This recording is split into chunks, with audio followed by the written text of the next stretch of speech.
Assalamualaikum Bapak. Waalaikumsalam warahmatullahi wabarakatuh. Maaf Bapak mengganggu waktu Bapak. Jadi sebagai kepala sekolah tentu Bapak sudah pernah mengambil keputusan. Jadi dihadapkan misalnya kasusnya dua-duanya benar, begitu Bapak. Jadi di sini ada beberapa pertanyaan yang ingin saya tanyakan. Jadi selama ini bagaimana cara Bapak mengidentifikasi kasus-kasus dilema etika?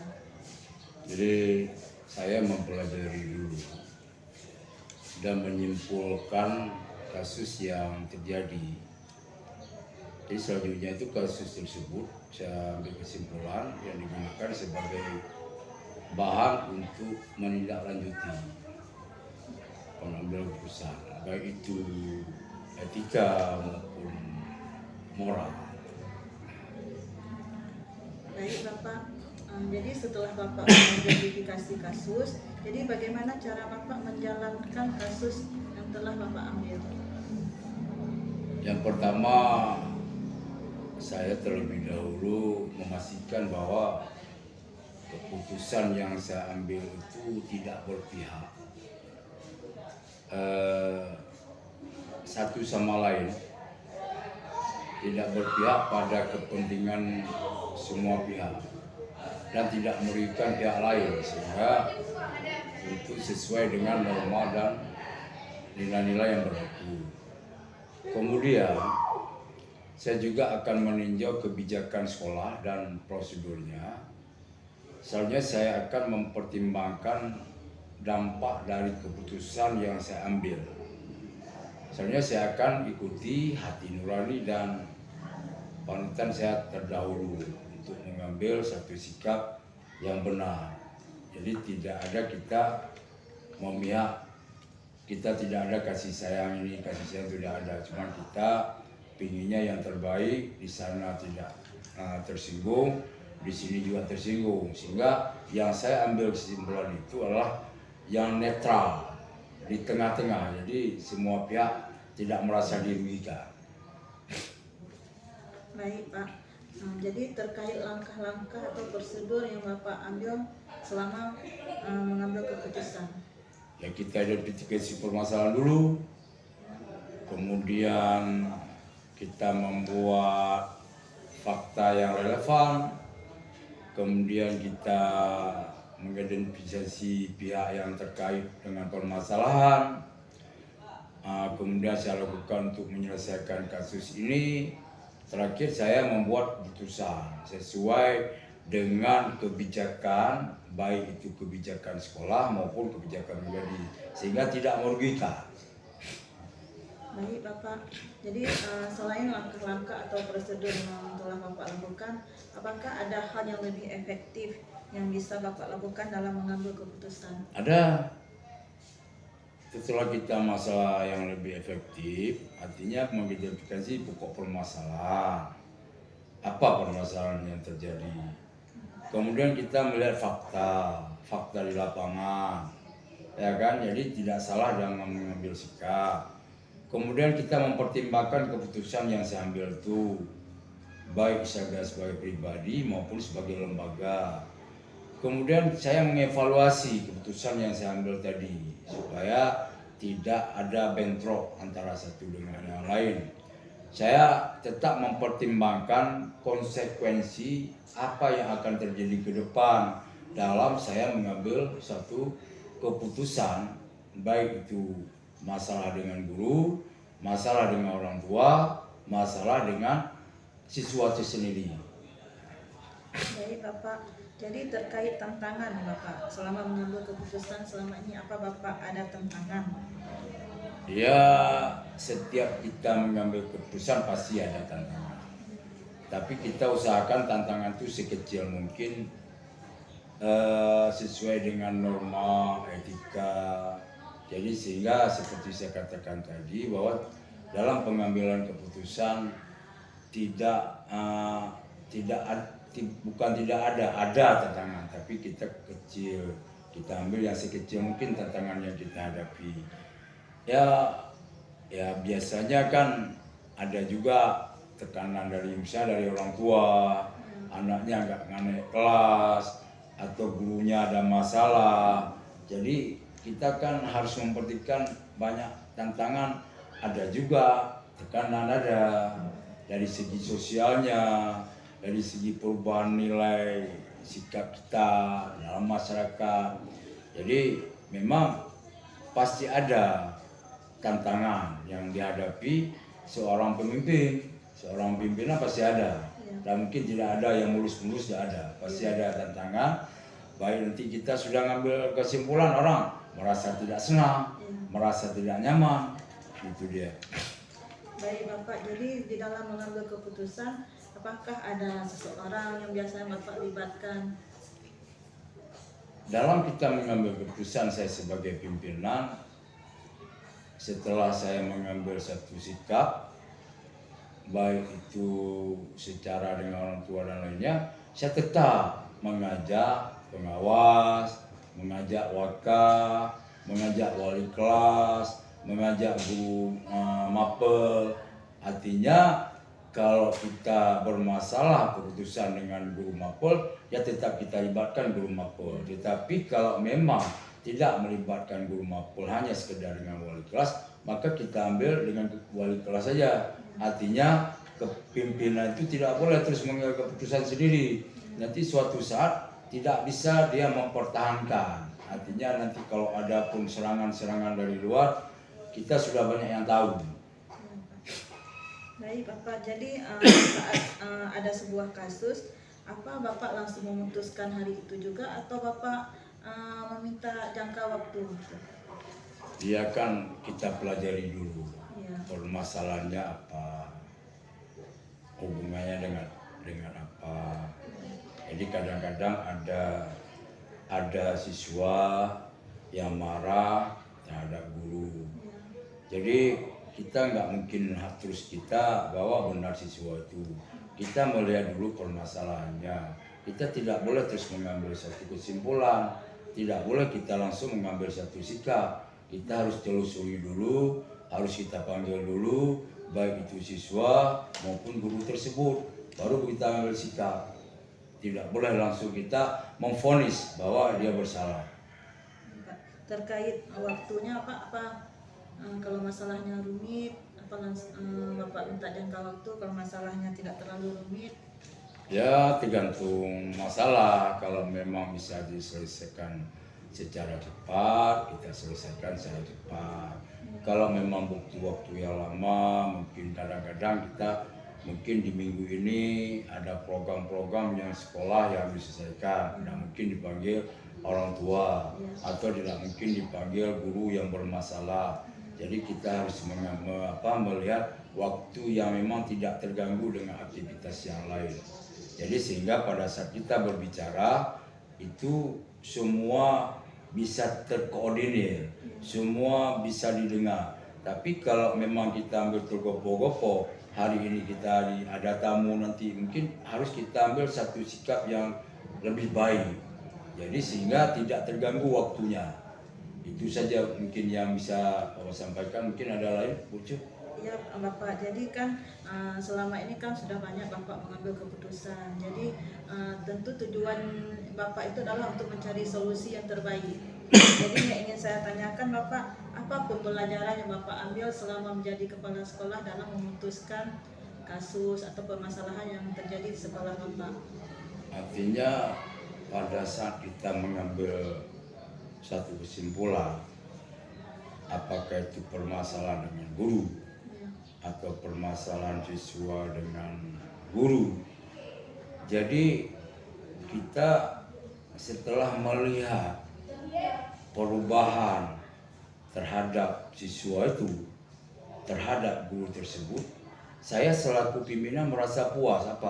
Apa yang saya ambil kesimpulan itu bahwa bisa diterima oleh kedua belah pihak, baik itu guru yang bersangkutan atau memang guru ada bermasalah dengan siswa atau guru ada bermasalah dengan guru. Sehingga pada saat saya mengambil keputusan dan dua belah pihak memahami, maka merasa kepuasan saya itu nampak. Artinya saya mengajak memimpin sekolah ini dengan cara begini, bahwa bisa diterima oleh semua pihak. Iya. Tidak ada saling benci, Iya. tidak ada saling dendam. Karena semua itu kita berpedoman pada etika. Iya. Karena semua etika dan moral. Iya. Kalau moral kita sudah baik, itu kan pada saat kita meluruskan suatu permasalahan lebih nyaman. Iya. Guru yang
Bagaimana kabarnya hari ini?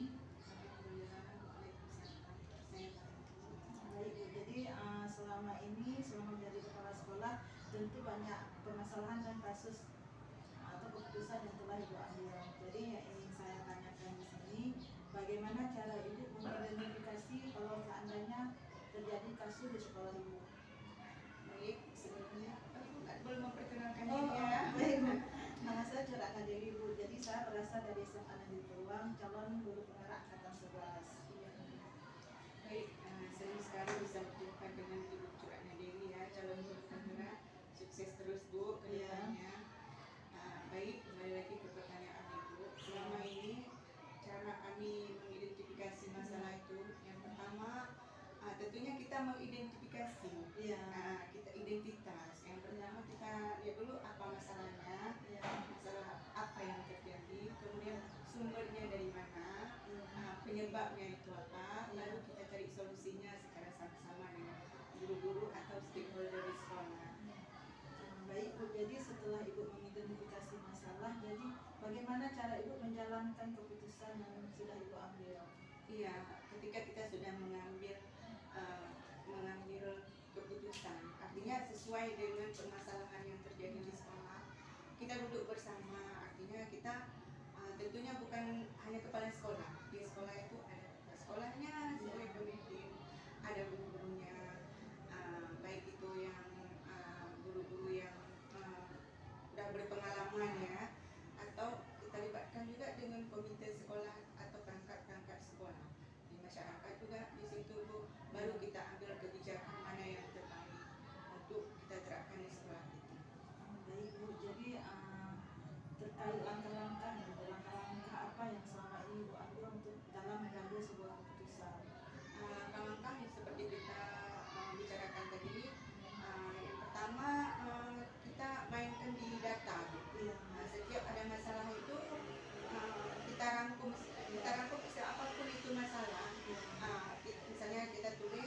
permasalahannya apa, baik itu datangnya dari siswa, baik itu datang dari guru atau lingkungan.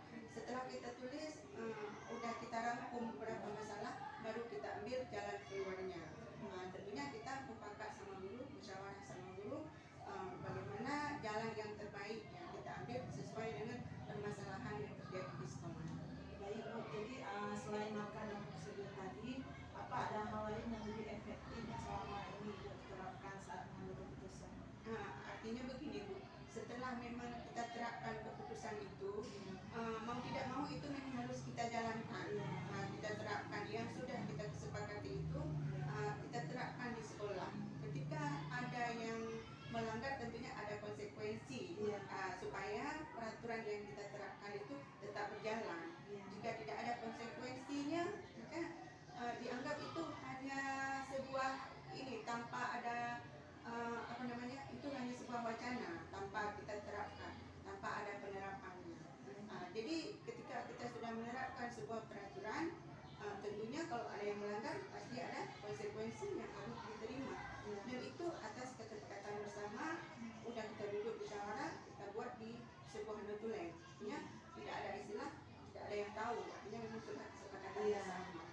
Baik Bu, jadi setelah dapat keputusan seperti itu, bagaimana jika seandainya permasalahan itu tidak ada solusinya? Jadi bagaimana kiat-kiat Ibu atau hal-hal yang lebih efektif yang Ibu terapkan?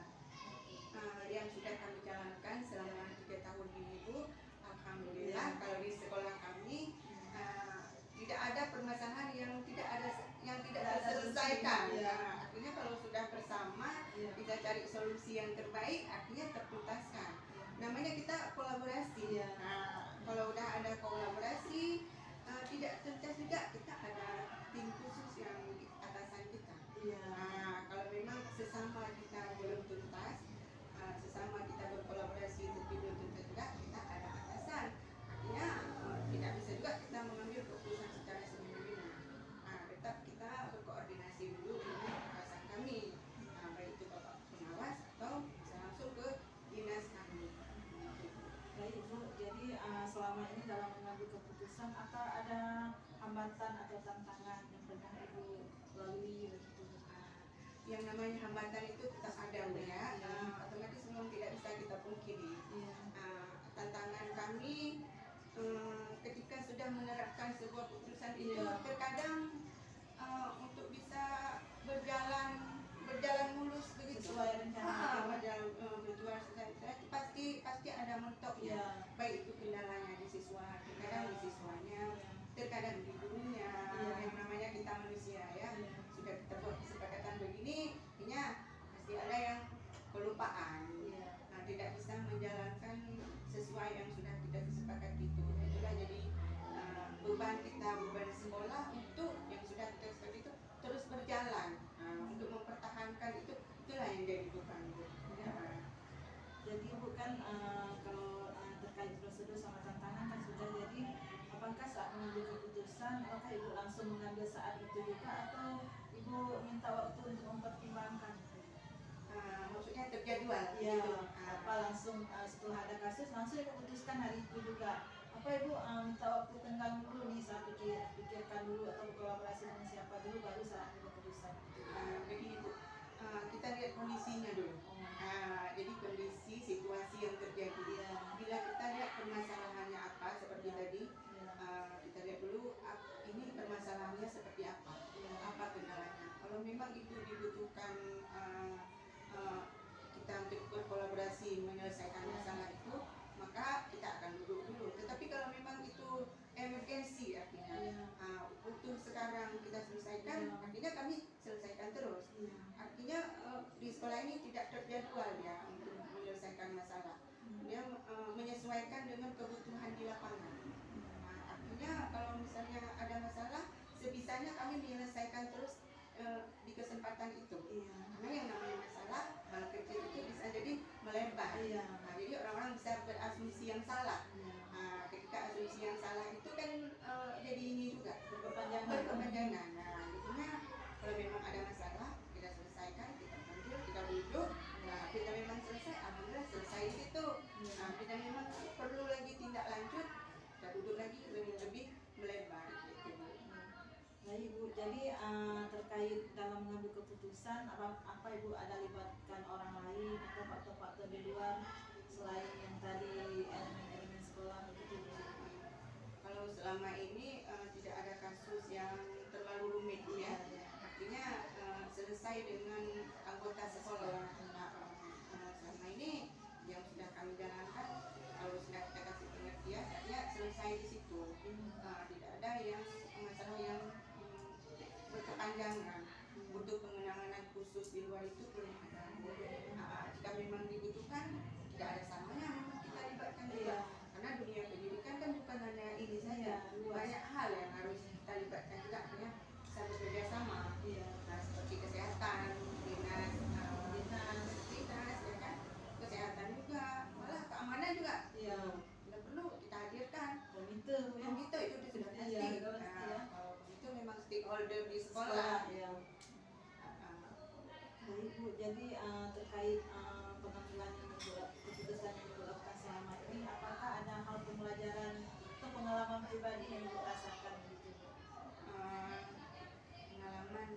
Pengalaman baiknya bagaimana? Pengalaman baiknya yang bisa kami ambil, artinya ketika ada masalah itu jangan sekali kita mengedepankan ego kita. Kadang memang yang namanya marah itu tetap ada. Tapi alangkah baiknya ketika ada masalah itu jangan kita lagi marah, jangan kita ambil keputusan. Jadi tetap kita tenang, tetap kita libatkan orang-orang yang ada bersama kita. Jadi baik, banyak pelajaran yang saya ambil juga dari cara Ibu mengambil keputusan, bukan? Jadi semoga keputusan ini bisa juga saya terapkan jika suatu saat mungkin saya di posisi Ibu itu. Terus bukan bagaimana nih perasaan Ibu setelah permasalahan yang Ibu rasakan itu sudah selesai gitu? Bagaimana perasaan Ibu? Sudah pasti lega Ibu ya. Yang pertama kita lega, kita berbahagia, bisa menyelesaikan masalah. Namun kita jangan berbangga juga. Artinya kalau kehidupan tuh selalu akan ada masalah. Jadi kembali lagi yang tadi kita bahas, kalau ada masalah itu kita selesaikan, besok ada masalah lagi yang baru. Kalau sekarang memang problematika itu memang tidak bisa kita hindari. Kalau memang sudah selesai satu problem, insya Allah kedepannya kita sudah ada sudah ada rambu-rambu untuk menyelesaikannya. Selama kita hidup, masalah itu akan tetap ada. Namun bagaimana cara kita menanggapi sebuah masalah itu? Baik Bu, jadi selama ini menurut pandangan saya kan sudah baik keputusan Ibu ambil atau langkah-langkahnya gitu kan. Jadi semoga hal-hal baik bisa terus Ibu tingkatkan. Jadi yang sudah baik pun bisa Ibu pertahankan gitu. Dan yang belum baik semoga lebih baik lagi ke depan. Jadi kan juga menjadi pembelajaran bagi saya Bu. Jadi terima kasih Ibu sudah mengganggu waktunya. Sama-sama Bu. Jadi cukup di sini dulu Bu, bincang-bincang kita lah untuk hari ini. Jadi semoga bermanfaat. Lebih kurang saya mohon maaf. Assalamualaikum warahmatullahi wabarakatuh. Waalaikumsalam warahmatullahi wabarakatuh. Terima kasih Bu ya.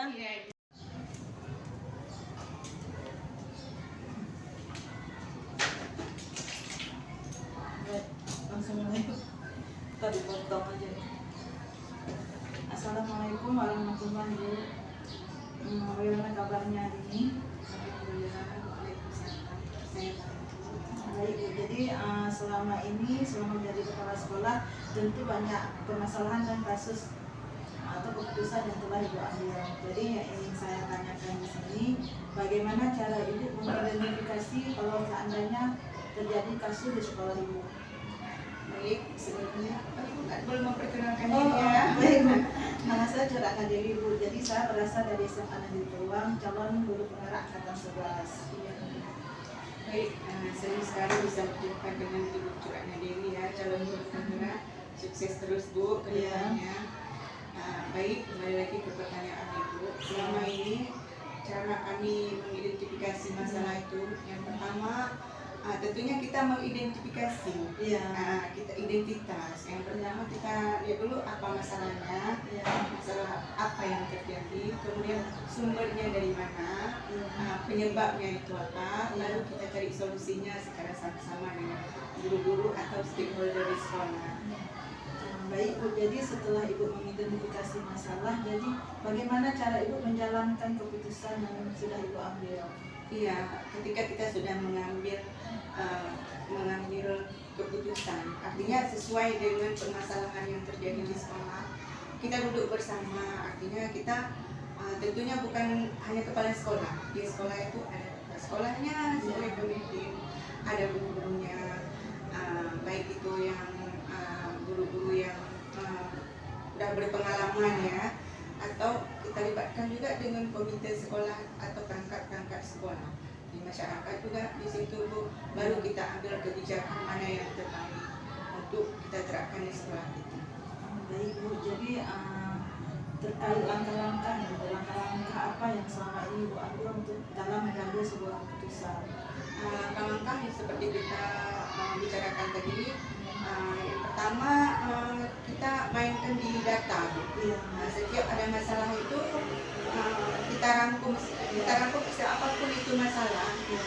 Misalnya kita tulis permasalahannya apa, baik itu datangnya dari siswa, baik itu datang dari guru atau lingkungan. Setelah kita tulis, udah kita rangkum beberapa masalah, baru kita ambil jalan keluarnya. Tentunya kita mufakat sama guru, musyawarah sama guru, bagaimana jalan yang terbaik yang kita ambil sesuai dengan permasalahan yang terjadi di sekolah. Baik Bu, jadi selain langkah dan prosedur tadi, apa ada hal lain yang lebih efektif yang selama ini Ibu terapkan saat mengambil keputusan? Artinya begini Bu, setelah memang kita terapkan keputusan itu, mau tidak mau itu memang harus kita jalankan. Kita terapkan yang sudah kita sepakati itu, kita terapkan di sekolah. Ketika ada yang melanggar, tentunya ada konsekuensi, supaya peraturan yang kita terapkan itu tetap berjalan. Jika tidak ada konsekuensinya, maka dianggap itu hanya sebuah tanpa ada itu hanya sebuah wacana, tanpa kita terapkan, tanpa ada penerapannya. Jadi ketika kita sudah menerapkan sebuah peraturan, tentunya kalau ada yang melanggar pasti ada konsekuensi yang harus diterima. Dan itu atas kesepakatan bersama, udah kita duduk musyawarah, kita buat di sebuah notulen. Artinya tidak ada istilah, tidak ada yang tahu. Artinya memang sudah kesepakatan bersama. Baik Bu, jadi setelah dapat keputusan seperti itu, bagaimana jika seandainya permasalahan itu tidak ada solusinya? Jadi bagaimana kiat-kiat Ibu atau hal-hal yang lebih efektif yang Ibu terapkan? Yang sudah kami jalankan selama 3 tahun ini Bu, alhamdulillah kalau di sekolah kami tidak ada permasalahan yang tidak terselesaikan. Artinya kalau sudah bersama kita cari solusi yang terbaik, artinya tertuntaskan. Namanya kita kolaborasi. Kalau udah ada kolaborasi, tidak tuntas juga, kita ada tim khusus yang atasan kita. Kalau memang sesama kita belum tuntas, sesama kita berkolaborasi tapi belum tuntas juga, kita ada atasan. Artinya tidak bisa juga kita mengambil keputusan secara semena-mena. Tetap kita berkoordinasi dulu dengan atasan kami, baik itu Bapak pengawas atau bisa langsung ke dinas kami.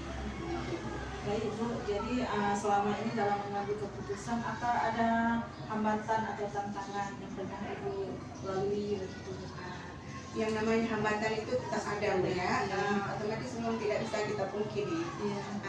Tantangan kami ketika sudah menerapkan sebuah keputusan itu, terkadang untuk bisa berjalan mulus begitu, sesuai rencana, berjuang pasti ada mentoknya. Baik itu kendalanya di siswa, terkadang di siswanya, terkadang di gurunya. Yang namanya kita manusia ya, sudah kita buat kesepakatan begini, artinya pasti ada yang kelupaan.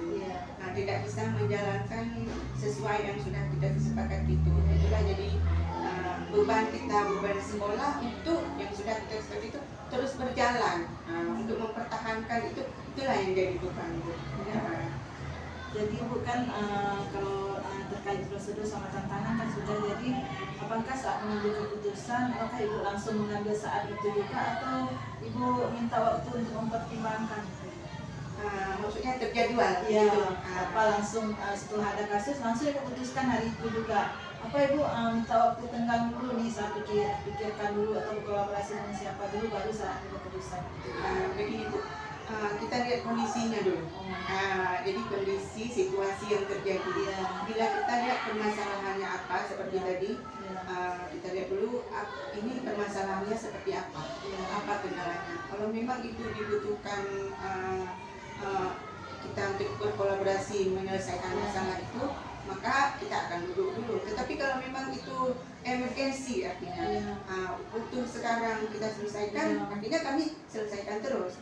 Artinya di sekolah ini tidak terjadwal ya untuk menyelesaikan masalah. Dia menyesuaikan dengan kebutuhan di lapangan. Artinya kalau misalnya ada masalah, sebisanya kami menyelesaikan terus di kesempatan itu.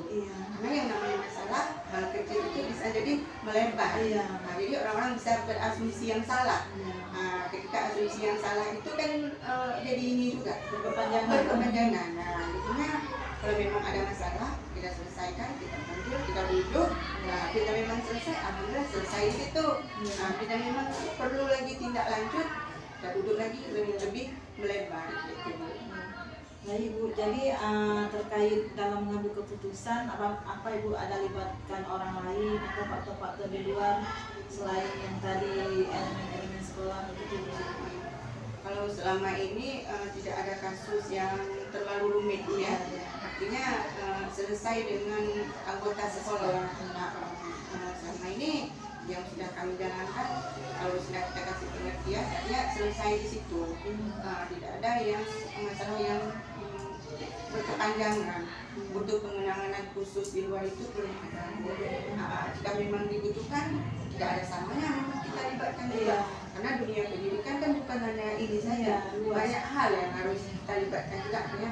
Bisa bekerja sama, seperti kesehatan, dinas, ya kan, kesehatan juga, malah keamanan juga. Tidak perlu kita hadirkan komite itu sudah pasti. Kalau itu memang stakeholder di sekolah.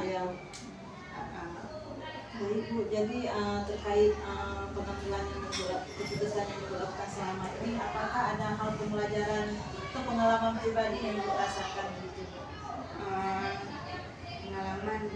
Pengalaman baiknya bagaimana? Pengalaman baiknya yang bisa kami ambil, intinya ketika ada masalah itu jangan sekali kita mengedepankan ego kita. Kadang memang yang namanya marah itu tetap ada. Tapi alangkah baiknya ketika ada masalah itu jangan kita lagi marah, jangan kita ambil keputusan. Jadi tetap kita tenang, tetap kita libatkan orang-orang yang ada bersama kita. Jadi banyak pelajaran yang saya ambil juga dari cara Ibu mengambil keputusan, bukan? Jadi semoga keputusan ini bisa juga saya terapkan jika suatu saat mungkin saya di posisi Ibu itu. Terus bukan bagaimana nih perasaan Ibu setelah permasalahan yang Ibu rasakan itu sudah selesai gitu? Bagaimana perasaan Ibu? Sudah pasti lega ya Bu ya. Pertama kita lega, kita berbahagia bisa menyelesaikan masalah. Namun kita jangan berbangga juga. Artinya kalau kehidupan tuh selalu akan ada masalah. Jadi kembali lagi yang tadi kita bahas, kalau ada masalah itu kita selesaikan, besok ada masalah lagi yang baru. Kalau sekarang memang problematika itu memang tidak bisa kita hindari.